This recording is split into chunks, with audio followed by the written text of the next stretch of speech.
این نفران آموزگاران و همسبقان و دوستان و نزدیکان اشتراکچیان المپیادای بین‌المللی به نام ژالداسبک شهر الماتای قزاقستان میباشند. در فرودگاه بین‌المللی شهر دوشنبه با گل و گلدسته‌ها منتظر شدن آنها به سبب نیست، زیرا در سال 2020 خوانندگان تاجیک برای بار اول مدال‌های طلای المپیادهای بین‌المللی را به تاجیکستان می‌آورند. در المپیادای بین‌المللی به نام ژالداسبک و قزاقستان میان بیش از 500 نفر تاجیکستان را 8 خواننده نمایندگی می‌کردند و همه آنها از مدال‌های این المپیادای بین‌المللی بی‌نصیب نماندند. خیلی خوشحالم که تو میرسیم و در المپیادای بین‌المللی اشتراک کرده جای اول را صاحب گشت.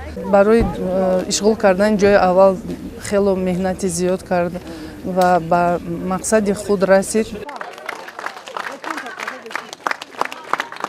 از این المپیادا خوانندگان تاجیک 8 مدال آوردند که 2 تای آن طلا است. Я ученица 9 класса Хасанова Тамирис, участвовала в международной олимпиаде по математике в Казахстане и получила первое место.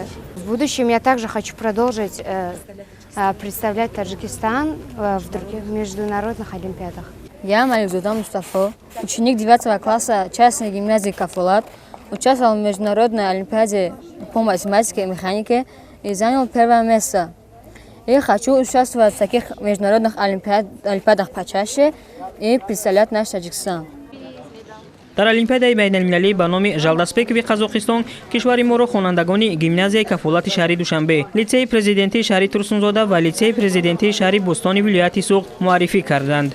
Я Рахмон Нохид, ученица 8 А класса частной гимназии Кафулат.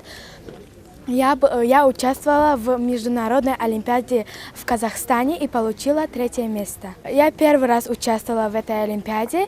Эта олимпиада была в честь казахского академика Жолдасбекова. Талазуда Наргиз. Мы все рады, что участвовали в этой олимпиаде, получили почетные места. Рады, что мы обучаемся в Таджикистане, что все наши работы были оценены на отлично.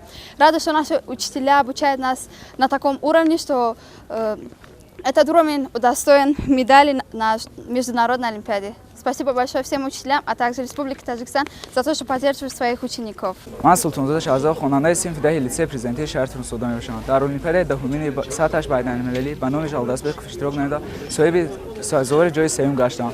در آینده می‌خواهیم که در این المپیاد باز اشتراک نموده صاحب جای اول گردیم.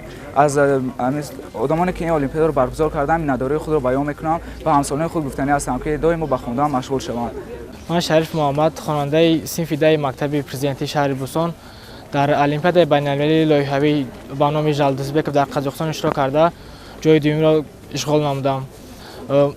من اولین بار در این المپیاد اشتراک کردم و خیلی خوشحالم. می‌خواهم در آینده با در المپیادهای بین‌المللی اشتراک نموده باز جای‌های نمایان گرفته وطن خود را معرفی کنم.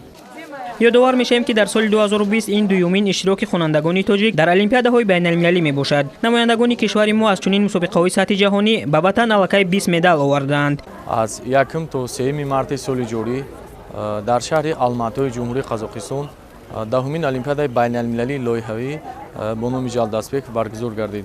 در المپیاد مذکور خوانندگان با پیشنهاد 200 لایحه اشتراک نمودند.